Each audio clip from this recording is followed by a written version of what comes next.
All righty. Hello, guys. Good evening. Can you all hear me? Yeah. Okay. I can see some people. Ah, fantastic. Nice one. All right. And how are you guys? You can tell me in the chat, yeah? And could you all make sure you have yourselves muted as well, please, just to make sure, yeah? All right. Good. Well, nice to see you all again. And let's have a look. We can begin. Hopefully we'll get a few more people arriving late, but they'll just have to catch up. Aha, Eric, welcome back. Hello, Eric. Hope you're doing well, man. Okay, fantastic. And Zaida as well. Hello, Zaida. Nice to see you. All righty, great. Well, let's begin. Let's see if I can do the technological stuff first. Share my screen with you guys.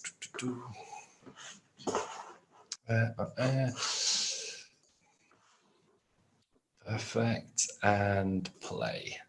All right, cool. Could you just type yes in the chat box if you can see that screen now? Simdi Awanal webinar, how to use even. Yes. All right, great. Thanks, guys. Perfect. Okay, it's all working. Wonderful. Okay, well, as you can imagine, the topic of today, cheers, Alba, and Monse as well. Nice one, thanks. So yeah, as you can imagine, the topic of today's webinar is the word even. Now, kind of similar to the word get, which we looked at in the previous seminar. Obviously, if you're watching on YouTube, you can see that it's on our YouTube channel for one of the previous webinars. This is another word that's got a lot of different uses, and its meaning can change according to its position in the phrase, or what word it comes before or after, or what structure it accompanies. So lots of different uses for even, which is why I thought it was worth doing a webinar to kind of explain those different uses. Great, so let's begin. Firstly, I'm going to try to give you kind of an overview of not all the different uses of even. We don't have time today, but an overview of the major uses of even, the most typical ones. Let me explain quickly what I'm not going to cover today, what I'm not going to cover. I'm not going to cover, for example, even as an adjective. When you say a surface is even, for example, it means it's kind of flat or it's smooth or something like that. Also, I'm not talking about even numbers, the opposite of odd numbers, numbers like 2, 4, 6, 8, 10, 12. These are even numbers, but that's not the focus of today's webinar.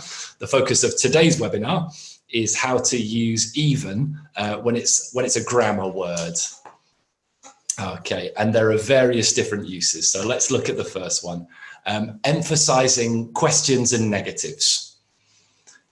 Now, this idea of emphasis, of emphasizing things, is going to be a recurring theme in today's webinar.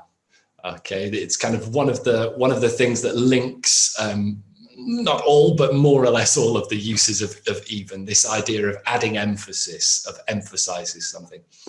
Obviously, for those of you who are not familiar with the word emphasis or emphasize, it kind of means to give something extra importance or something like that. So yeah, the first use of even would be emphasizing questions and negatives. Now, don't worry, I'm going to explain each of these individually during the webinar, so I'm not going to go into that now. But number one, emphasizing questions and negatives. The second one is with comparatives. Now, obviously, a comparative is when we say something like more expensive than, or better than, worse than, less interesting than.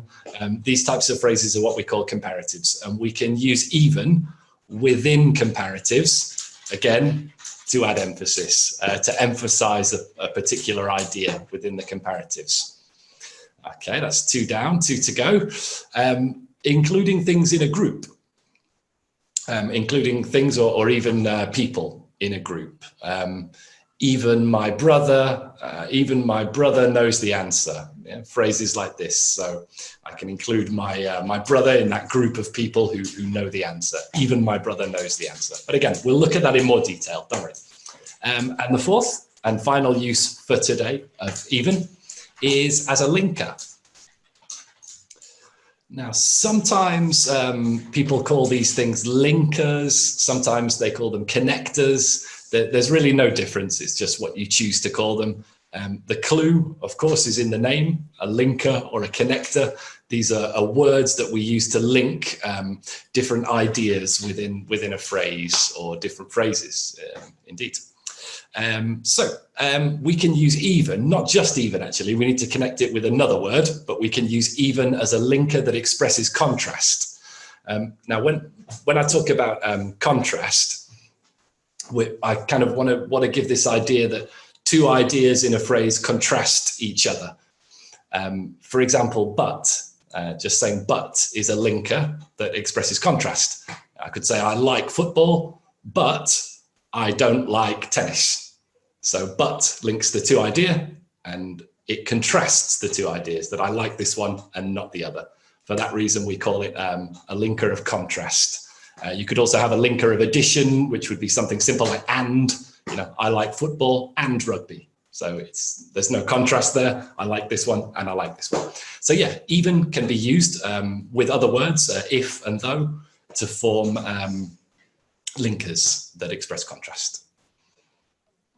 Great. So that's a little overview of even, and now kind of point by point, we're going to go through all those different uses.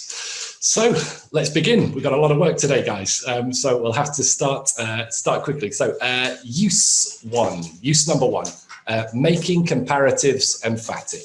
Okay, so the four uses, this is the one we're going to deal with first, making comparatives emphatic. So here we go. I had a paella in Valencia and it was delicious.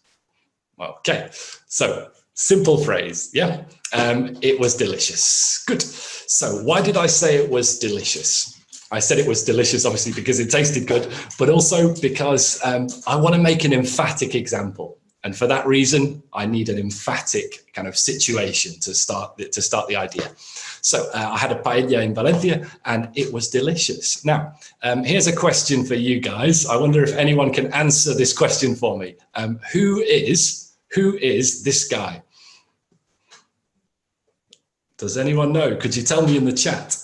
Who is this guy? He's English. You're close, Danny. You're close. Actually, not Jimmy either, but you're so close. Jamie, yeah, and not Jaime, but Jamie, yeah, like this. Jamie Oliver. Oh, sorry, I can't access the chat at the moment, but yeah, you're very close, Monica. But yeah, Jamie Oliver, and Jamie Oliver. I don't know if you guys remember, but he did something very controversial with a paella. It was big news in Spain, especially in Valencia. Does anyone know what he did? It was a big story at the time. Aha, yes, Monica, exactly.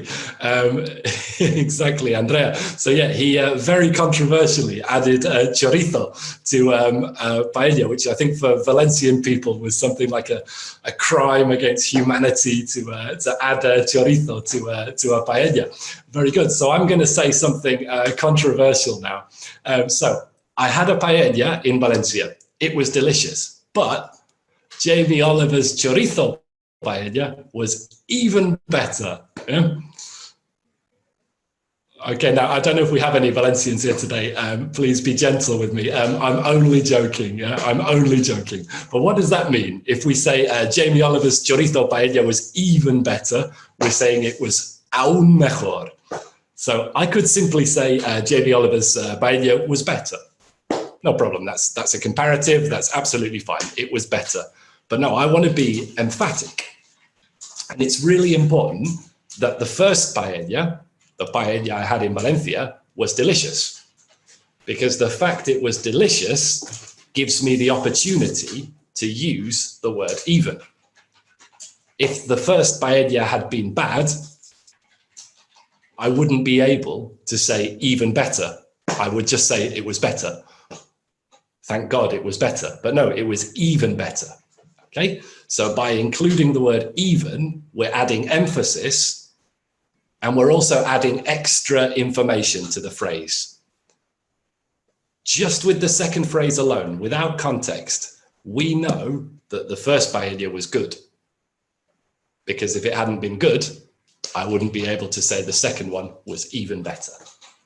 Okay, so it's emphatic and it's giving you more information. It's giving you extra information. There we go. So just to be clear, no chorizo in paellas. I completely agree with you guys. I apologize profusely. There we go. So next one. Imagine your mum bakes you a cake for your birthday. All right. So you're a lucky person. Your mum bakes you a cake for your birthday. Now, which phrase is nicer to say? Which phrase is your mum going to appreciate more? Yeah. So I've got two options for you, A and B. So tell me in the chat, what do you think? Which phrase will your mum appreciate more? Phrase A or phrase B?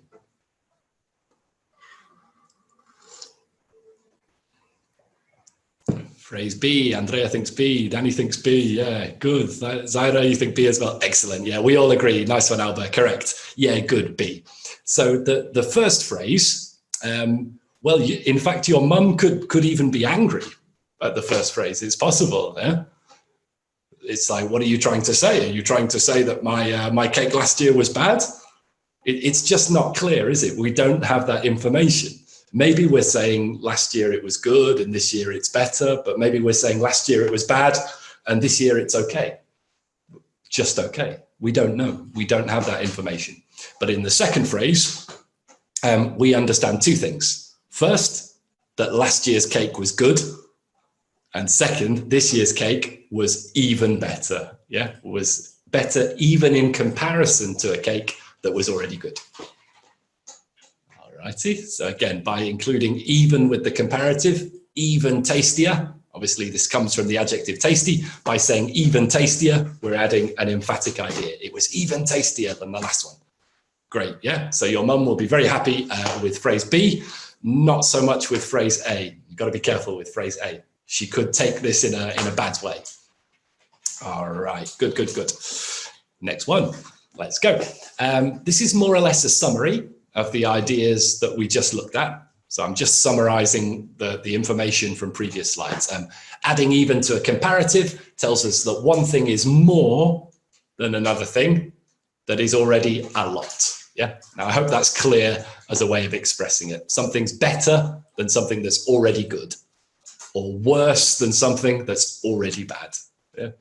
Taller than something that's already tall. Now remember that obviously how you form the comparative, this is not related to even. This is a general point with comparatives. How you form the comparative, of course, will depend on the adjective. You can see in my first example, you know, London is not cheap by any means, but Moscow is even more expensive. So you can see in that example, I didn't say expensiver. I said more expensive or even more expensive, simply because expensive is a long adjective. It has 3 syllables, expensive. So I can't say expensiver. Yeah. Obviously in the second example, I'm not exactly short, but you should see my brother. He's even taller than I am. Obviously tall is a short adjective, 1 syllable. So we just add the suffix er and taller, and that's it. Okay, so I hope that's clear, guys. That's the first use of even. Even, and then your comparative. Could be more or less, or it could be with a comparative adjective. Don't forget less, of course. Comparatives could always go the other way. It's not always more, you know. That movie was boring, but the movie I watched the next day was even less interesting. Yeah, so the first one was boring, but the second was even less interesting than the first. So of course we could form our comparatives with less as well as more. Great. Okay, well, as always, I would like some examples from you guys. You can think about them now, maybe make a note of them now, and we'll take a look at those at the end of the webinar. So I've given you 2 pictures there, England on Monday, England on Tuesday. Neither of them is particularly good in terms of weather. And I would like you guys to think of a phrase using, you know, aún más or something like that in English, obviously, to describe this situation. Yeah, maybe you could begin something like the weather in England on Monday and develop the phrase from there. Yeah. So have a think about it. And at the end of the webinar, I'll ask you for those phrases. Cool. Good. So let's move on to the second use of even. And this was to include something in a group, something or someone in a group, and as usual, emphatically. As I said, emphasis is going to be a recurring theme today. So we can use the word even and then followed by the thing that you want to include in the group. So let me start by telling you guys about a trip to IKEA. Now, this was a trip to IKEA on Gran Via in Hospitalet. So it was here. I wasn't in the UK, so I had to use my Spanish during this trip.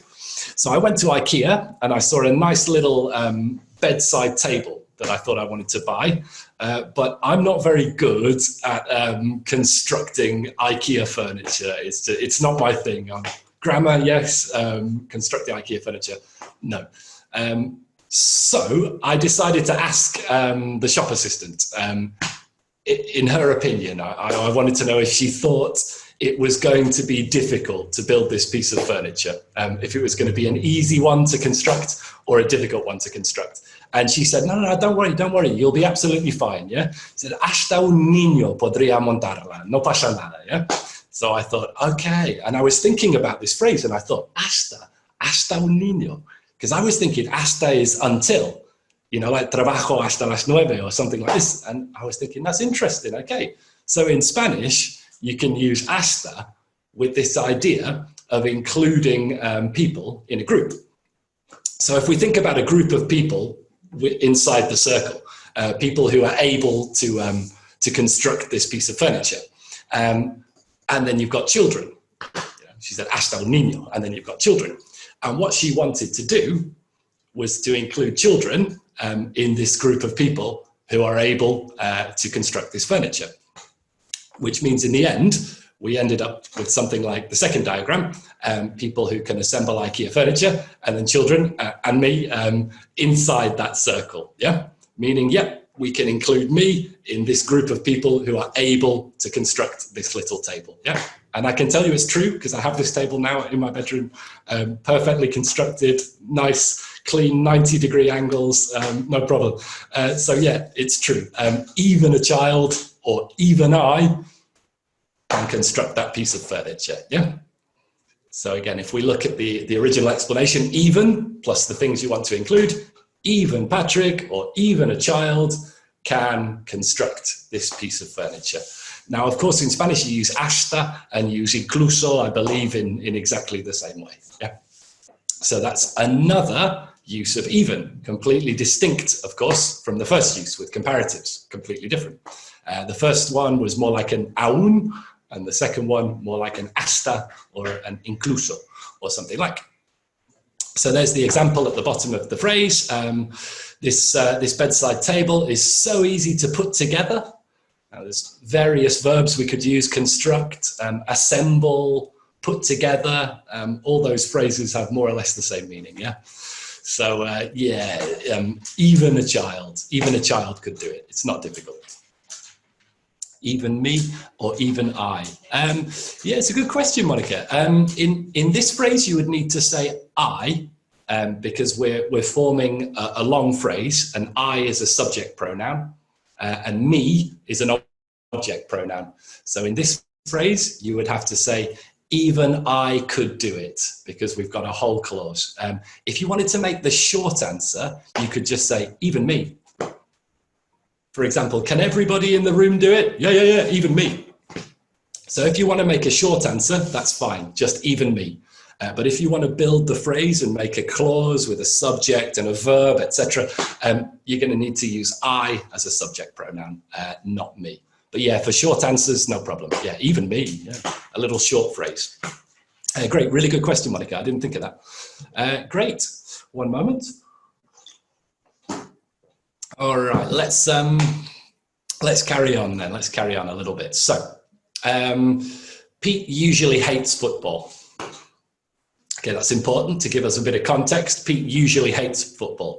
This match is so exciting, however, that, and then we can think of a way to finish the sentence. I've gone for even Pete is enjoying it. Yeah. So Pete usually hates football, but today we can include him in this group of people who enjoys the match. Yeah. Even Pete is enjoying it. Yeah. It's such an exciting match. Again, we've got that idea of emphasis. We want to emphasize it. Good. My friend believes all creatures have emotions. Now listen, humans have emotions. I'm sure we can all agree on that. Dogs have emotions. I imagine we can all agree on that. You know, you see your dog and it's really happy to see you, or it's sad when you go out. So they wouldn't be good examples with even a dog or a person. It's normal that those creatures have emotions. But what about if we said even cockroaches? Yeah, hasta las cucarachas. Now we're being emphatic, aren't we? It's something that not everyone would agree with, but we're saying that we can include cockroaches in this group of creatures that have emotions. Yeah, that's what my friend thinks. Yeah, I hope they don't, because I've killed plenty of cockroaches since I've been living here.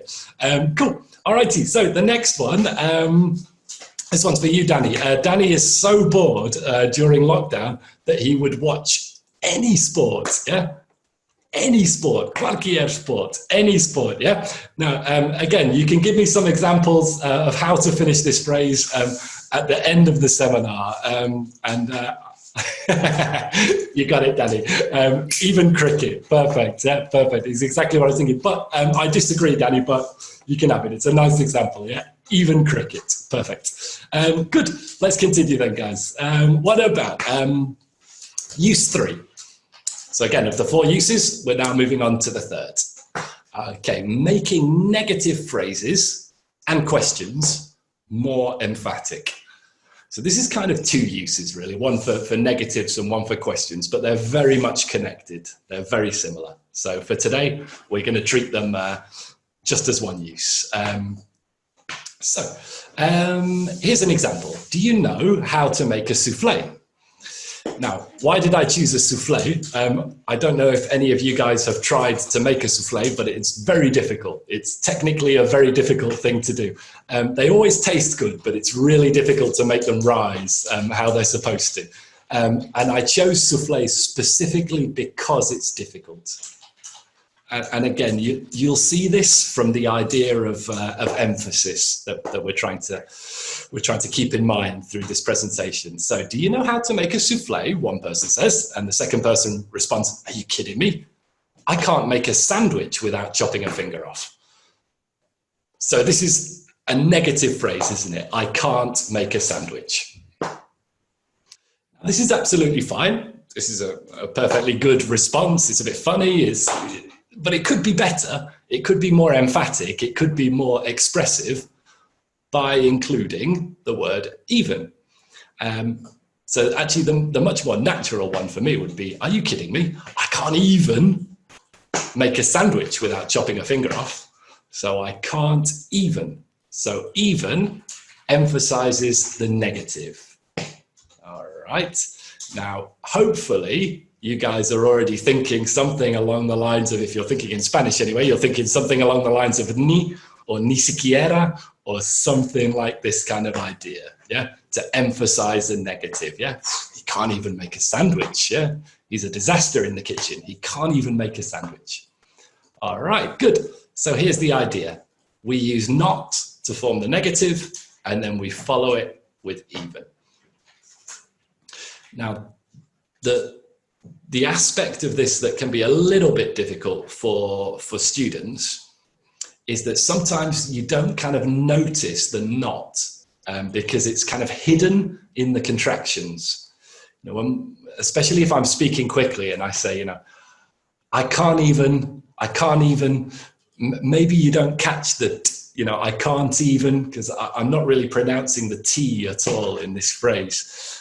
So just keep that in mind, that obviously we teach this as not even, but in reality, not is usually joined to, well, it's usually an auxiliary or a modal verb or something that it's connected to and contracted with.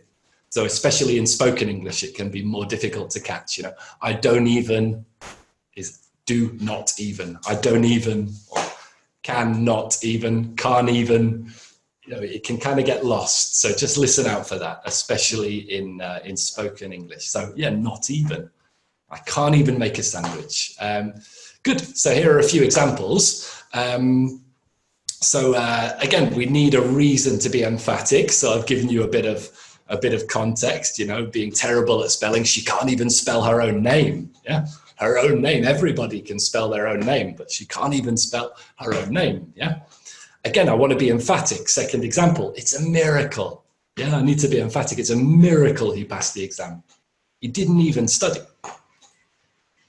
So again, I could just say he didn't study, and that's fine. It's correct. It expresses some information, but if I want to emphasize the fact he didn't study, he didn't even study. Yeah. Okay.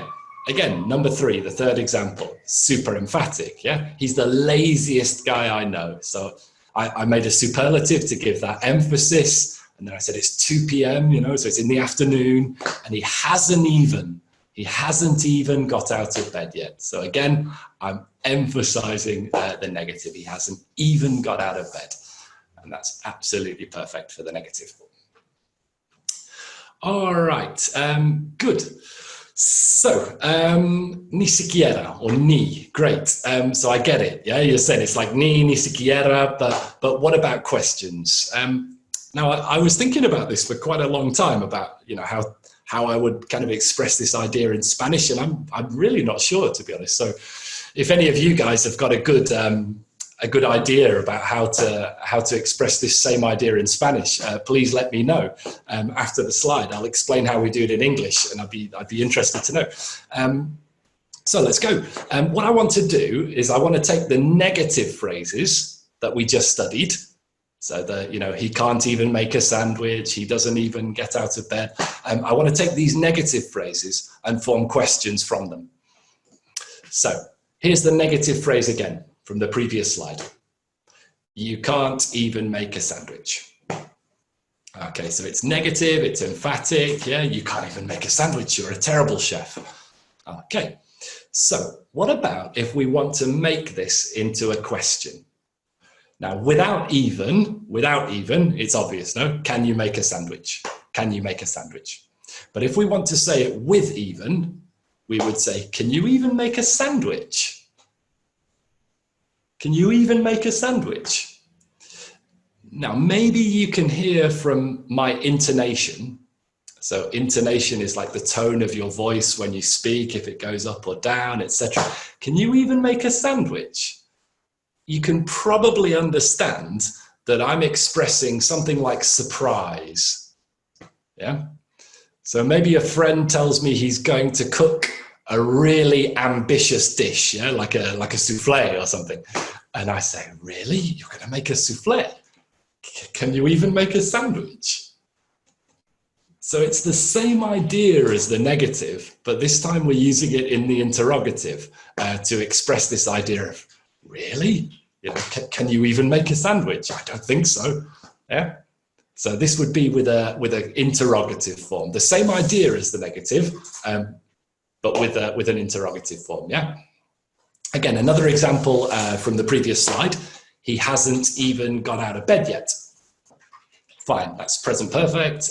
It's negative. It's emphatic. It has even. And here's how you make it as into a question. Has he even got out of bed yet? So if you ask this question, has he even got out of bed yet? You think the answer is no. Yeah, you think the answer is no. The same idea as, you know, I can't believe he hasn't got out of bed. In the question, I can't believe that he's got out of bed. Has he even got out of bed yet? I don't think so. He didn't even study. Did he even study? And again, if you ask the question, did he even study? You think you know that the answer is no. Yeah. As a nice kind of general way to remember this form, I like to think of it in this way.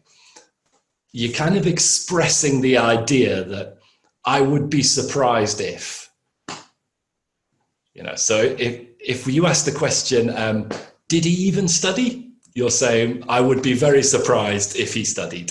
I would be very surprised if the answer is yes. If you say, has he even got out of bed yet?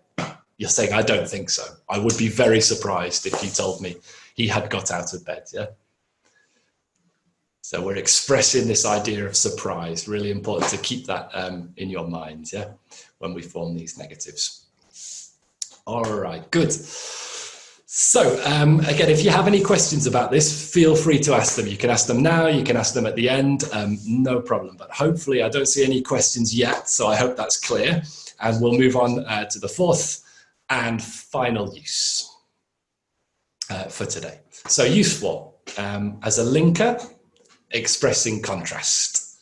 Okay, so we spoke about linkers, yeah, because, but, however, and, so, all these little linking words that connect ideas, yeah? So, any ideas, guys? Tell me in the chat, please. I want a phrase, there are actually two words, that we can put in this gap to make a nice logical sentence. Could you tell me in the chat, any ideas?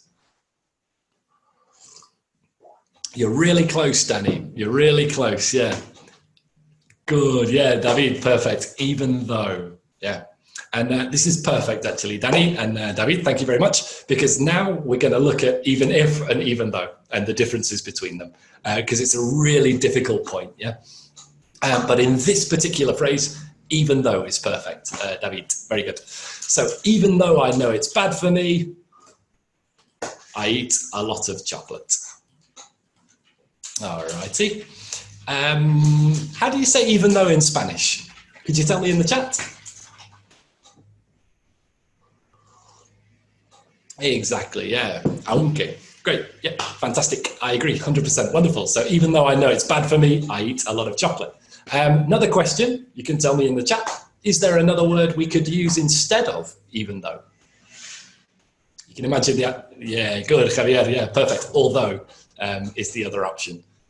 So, even though is the same as although.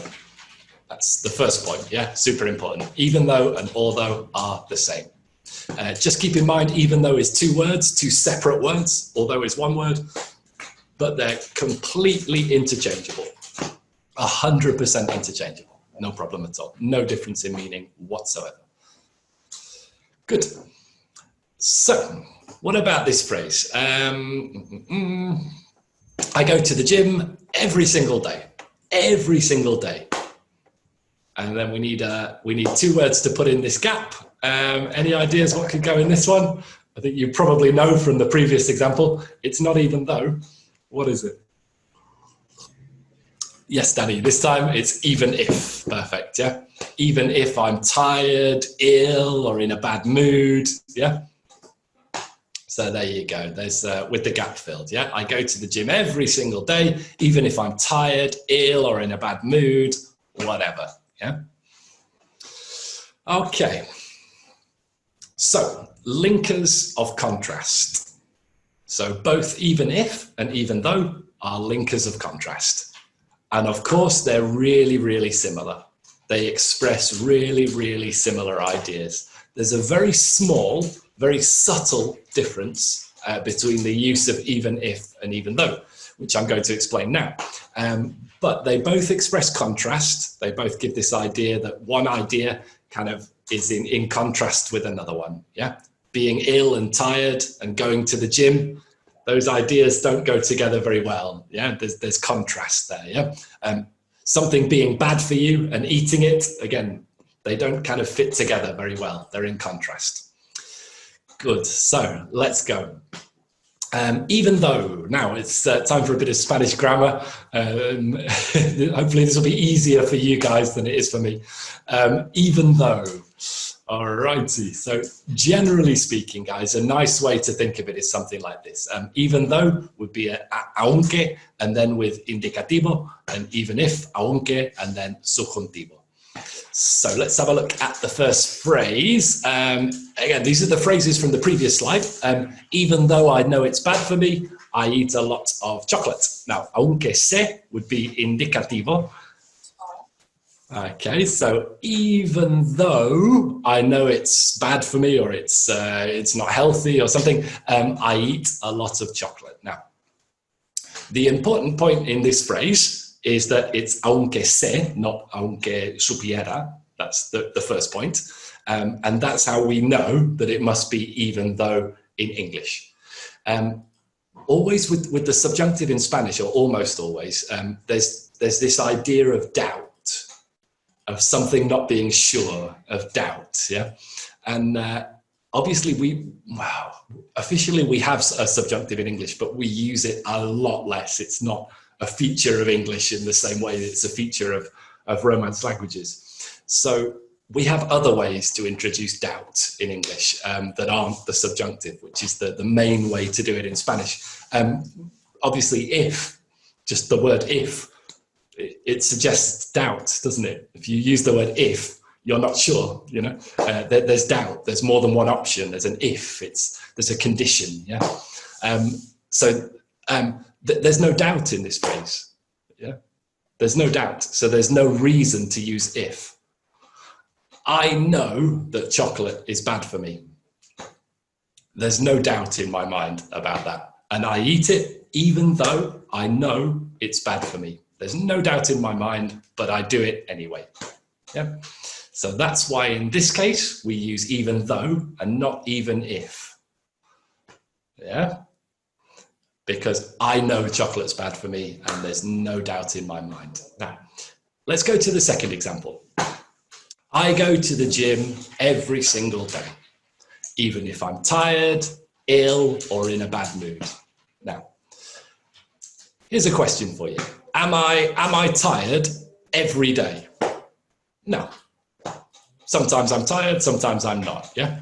Am I ill every day? No, hopefully not. So it might happen, you know, once a month or something, but I don't know, once a year, but I'm certainly not ill every day. I'm not ill all the time. I go to the gym every day. This is not true, by the way, but I go to the gym every day, but I'm not tired every day. I'm not ill every day. I'm not in a bad mood every day.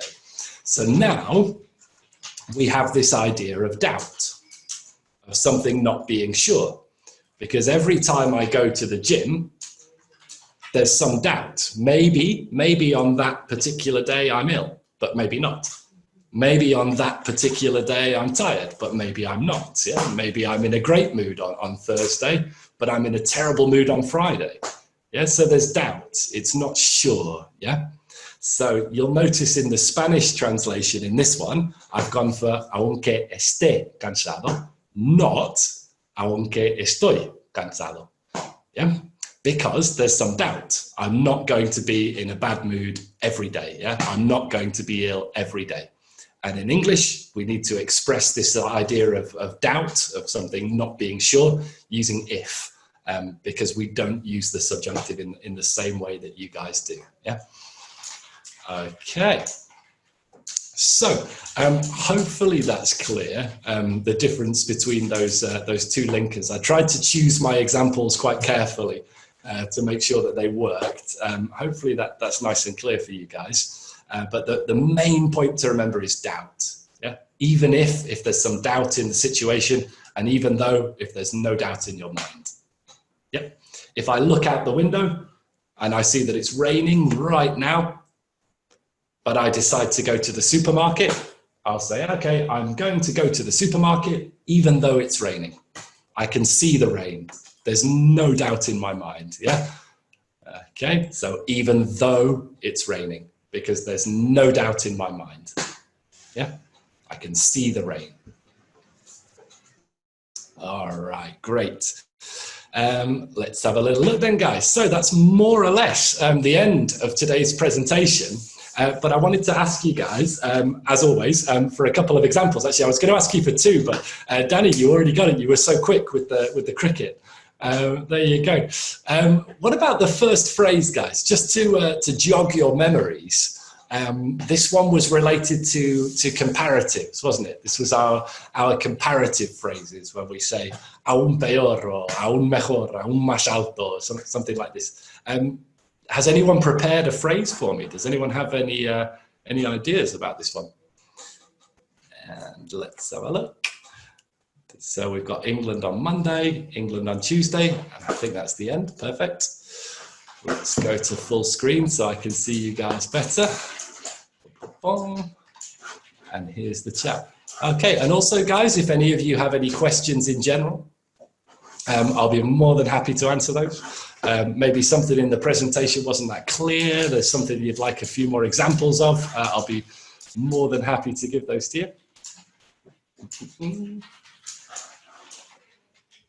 Okay, well, it's all very quiet so far. I can, something from David. Thank you, David. Fantastic. And something from Danny as well. Perfect. So Thursday is even worse than Monday. Yeah, good. Yeah, it was Monday and Tuesday actually, Danny, but I forgive you. No problem. So we could say Tuesday is even worse than even worse than Monday, for example. Yeah. What have you got, David? Weather in England was even. Oh, too many at the same time now. Let's have a look. Where was it? David said weather in England was even worse than on Tuesday. Good. Yeah, was even worse on Tuesday, no, than Wednesday. Than Monday. It's getting confusing now. Yeah, good. Yeah, England on Monday, England on Tuesday. Yeah, good. So I would say something like that. Let's have a look. Weather in England was even worse on Tuesday than Monday. Fantastic. What else have we got? Eric, I always enjoy England on Mondays, even better on Tuesday. So museums are open despite the rain. Excellent, Eric. Very good, very good. Zaida, what have we got? Last week was horrible weather in London, but Tuesday was even worse than Monday. Yeah, good. Just be careful, Zaida, with worse and worst. Yeah. That would be worse, W-O-R-S-E, yeah? Worst is the superlative, yeah? Like we could say the worst day of the week, for example, yeah? But the rest of it was perfect, yeah? But Tuesday was even worse. You got it, Zara, nice one. What else, Andrea? England's weather is even worse today. Yep, if today is Tuesday, it's even worse today. Worse and worse. Yeah, great. Okay, lovely, guys. Fantastic. Okay, well, listen, I haven't seen any questions yet, so I think we'll finish the meeting there. It's your last opportunity, guys. I don't see anything appearing, but really good. Lots of really good examples there. Yeah, fantastic. So very nice to see all you guys. We'll be doing another one next week. I don't know what the topic is yet. I'll have to think of something. And again, you guys have got my email address. You're more than welcome to ask me for a particular topic that you'd like to study. Yeah. So take care of yourselves, and I will see you guys next week. Okay. Bye bye. Cheers, guys. My pleasure. No worries. No worries. See you all next week. Cheers. Thank you, guys. Thank you. Thank you. Bye bye.